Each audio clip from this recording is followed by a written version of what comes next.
For the last few years, I've had this sense that everything I learned as a kid about how America's government works is completely wrong. But I had no idea how bad things actually were until I saw this one graph. Researchers at Princeton University looked at more than 20 years worth of data to answer a pretty simple question. Does the government represent the people? Now, this is what they found. This axis here represents public support for any given idea. On the left, at 0%, are ideas that not a single American wants. On the right, at 100%, are ideas that everyone supports. This axis represents the likelihood of Congress passing a law that reflects any of these ideas, from a 0 to a 100% chance. On this graph, an ideal republic would look like this. If 50% of the public supports an idea, there's a 50% chance of it becoming law. If 80% of us support something, there's an 80% chance. You get the idea. Now, most Americans would probably agree that, with a few exceptions, we should be as close to this ideal as possible. Unfortunately, the way America actually works doesn't even come close.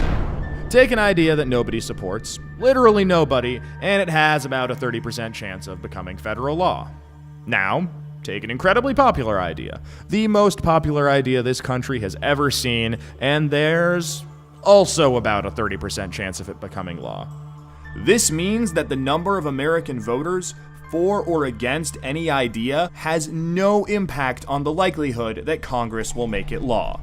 Put another way, and I'm just going to quote the Princeton study directly here, the preferences of the average American appear to have only a minuscule, near zero, statistically non-significant impact upon public policy. So if you've ever felt like your opinion doesn't matter and that the government doesn't really care what you think, well, you're right. But there's a catch. This flat line only accounts for the bottom 90% of income earners in America. Economic elites, business interests, people who can afford lobbyists, they get their own line.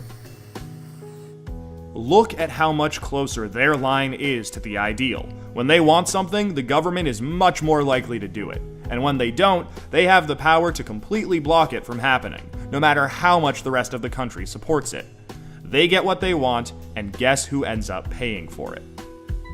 We pay for it with the most expensive healthcare in the world. We pay for it with a tax code that's a complete mess. We pay for it with internet that's slower and more expensive, with wasteful spending, a floundering education system, a catastrophic drug war, and 1 in 5 American children born into poverty. Almost every major issue we face as a nation can be traced back to this graph. How does this happen? Well, just follow the money. Right now, it's perfectly legal to buy political influence in America.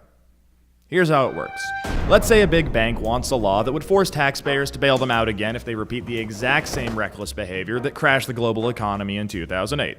Not exactly the most popular idea with the public, and Congress knows that. That should be the end of it. But that's where the money comes in. It's perfectly legal for our bank to hire a team of lobbyists whose entire job is to make sure that the government gives the bank what it wants. Then those lobbyists can track down members of Congress who regulate banks and help raise a ton of money for their re-election campaigns. It's perfectly legal for those lobbyists to offer those same politicians million-dollar jobs at their lobbying firm. Then, those lobbyists can literally write the language of this new bailout law themselves and hand it off to the politician they just buttered up with campaign money and lucrative job offers. And it's perfectly legal for those politicians to take the lobbyist-written language and sneak it through Congress at the last second. So now you've got a law that greatly benefits the banks, and the whole process can start over. This is how a bill becomes a law. A special interest hires some lobbyists, those lobbyists collect campaign contributions, offer jobs, and then write the laws that Congress then passes to help those same special interests. This happens every day on every single issue with politicians of both parties. In the last 5 years alone, the 200 most politically active companies in the United States spent $5.8 billion influencing your government. Those same companies got $4.4 trillion in taxpayer support. And that's trillion, with a T. And that's just the top 200 companies. Never mind every other special interest, every union, every trade association, and every billionaire. Every single one of them can use their money to buy political influence. You know, there's this idea out there that this only became a problem after the Supreme Court's Citizens United decision in 2010. But the data goes back almost 40 years, and the results are clear.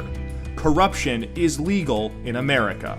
And as long as it is, anyone who can spend money to buy political influence will. The solution here isn't rocket science. Make corruption illegal. We already know Congress won't do it. I mean, one look at this chart will tell you that. What we need is a plan that lets us go around Congress and do what the American people do best. Fix this mess ourselves. Well, good news.